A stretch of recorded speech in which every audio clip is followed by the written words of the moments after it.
কবিতাৰ শিৰোনাম সোণবৰণীয়া সুখ।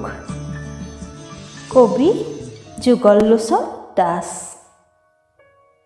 পাঠ পাপৰি দেৱী। পৃথিৱীখনেই এতিয়া সোণবৰণীয়া। মন, পথাৰ আৰু ৰ'দে পুৰা পিঠিৰ লুণীয়া ঘামবোৰো এতিয়া সোণবৰণীয়া। তামবৰণীয়া চকুবোৰত সোণালী সূৰুজৰ হাঁহি। শান দিয়া কাঁচিখনতো সোণবৰণীয়া মুকুতা।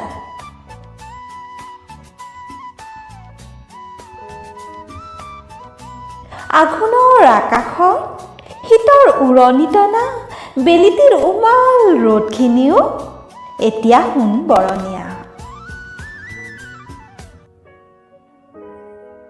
কিমান যে সপোন ফুলিব ধৰিছে সোণাৰু ফুলৰ দৰে সোণবৰণীয়া হৈ।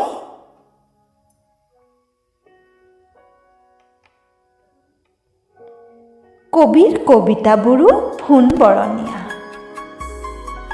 গাভৰু দাৱনী, বিৰিয়া, ডাঙৰি, নৰাচিঙা লেছেৰি শব্দৰ প্ৰাচুৰ্যবোৰো সোণবৰণীয়া কবিতা।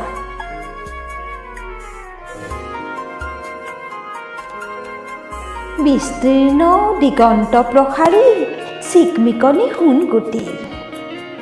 কাৰ পৰশত বিশাল বক্ষ হ'ব পাৰে সোণবৰণীয়া।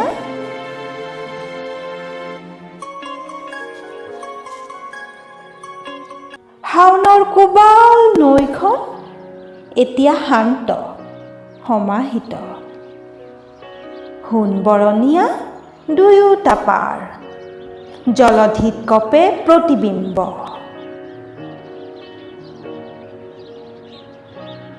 পাহুৱাল ডেকাৰ কান্ধত সোণবৰণীয়া ডাঙৰীৰ নাচোন। খোজৰ তালে তালে চিৰিক চিৰিক আলোড়িত ছন্দ।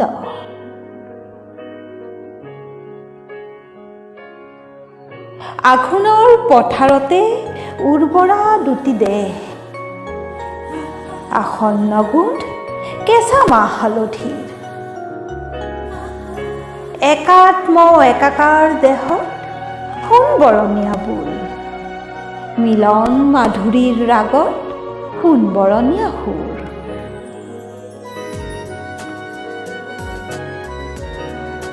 সোণগুটিবোৰতেই থাকে লুকাই মিলনৰ ক্ষুধা তৃষ্ণা। সুগভীৰ নাভিতেই হয় সোণবৰণীয়া বীজৰ অংকুৰণ।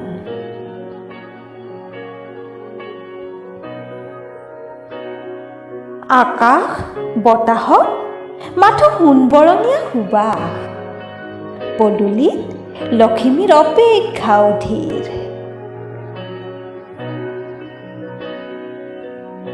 সেউজীয়াবোৰ সোণবৰণীয়া হয় বাবে পয়োভৰ সপোনৰ। তামবৰণীয়া পিঠিবোৰ আছে বাবে সোণবৰণীয়া সূৰুজে পথাৰত হাঁহে। জীৱনলৈ মধুময় প্ৰেম আহে আৰু উশাহবোৰ চলি থাকে নিৰন্তৰভাৱে। ধন্যবাদ।